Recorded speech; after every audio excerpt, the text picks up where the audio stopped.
Frida Kahlo. I'm going to inform my audience of her art and her life. Did you know that Frida Kahlo wanted to be a doctor and never a painter? Frida Kahlo had a childhood full of sickness and of tragedy. The reason why her paintings were so harsh and sometimes so real was because of her childhood tragedy.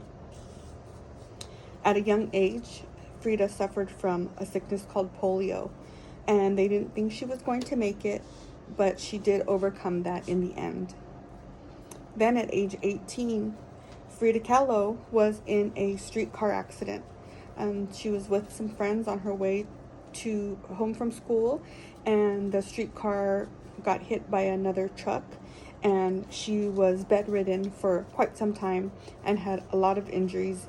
She had over 35 surgeries throughout the rest of her life, and she ended up having to have her leg amputated. At this age of 18, when she was bedridden at home after she got out of the hospital, she started painting on her own casts. And she would do little drawings like butterflies and flowers from her Mexican heritage. And then her dad ended up bringing her a paint board and some paints, and that's when she started doing self-portraits. He also brought her a mirror so she could look at herself while she did it. So Frida painted the way that she felt inside on her self-portraits. Most of them were self-portraits because she wanted to show her emotional side and what she was feeling. She had self-portraits of skeletons because when she was under her surgery, they say that she woke up and pictured the doctors and that they were all skeletons. That is a quote. When Frida healed herself, well, she was healed, and she started walking again, and she really wanted to be a painter, she decided, so she went and introduced herself to a famous painter named Diego Rivera. He was an older man, and he is very well known for his art. He was married at the time, but they ended up falling in love, and they got married also. Turned out he wasn't very faithful to her, just like he wasn't very faithful to his other wife. But he and her were like a power couple when it came to art and the things that they drew, especially together and apart. She drew things from her life, such as her and him on their wedding day, and she got pregnant a few times and ended up having miscarriages. So she has a few paintings of her standing up and her stomach showing a baby in there. Some are dead. She was very, very graphic and real. Her paintings also showed her emotional suffering.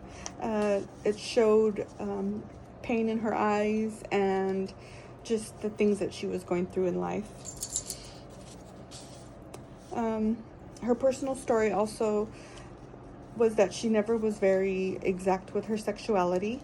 She did end up marrying Diego, but she also had feelings for women. From what I read in several of the research systems, and she was, I would say, a lesbian, but back then it wasn't very known. But yeah, she did fall in love with several women also. She was not afraid to explore her sexuality, that was for sure. So yes, they got married in 1929, Diego Rivera and her.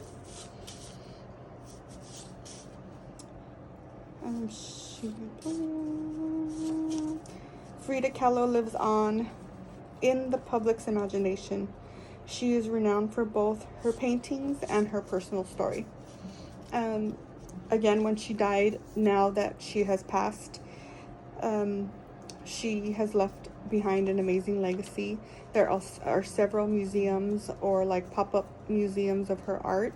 I have never been to one, and I would really love to. And I would love to go visit the town that she lived in. I cannot pronounce it, but it's a famous town in Mexico. And I know that they have a shrine to her there, and one of her relatives actually opened up a museum and has her art there, and I think some of her personal items. She was very well known for her dressing, the way that she dressed, very into the heritage, into the Mexican and the colors and all of that good stuff. So that is my speech on Frida Kahlo. I hope you enjoyed it.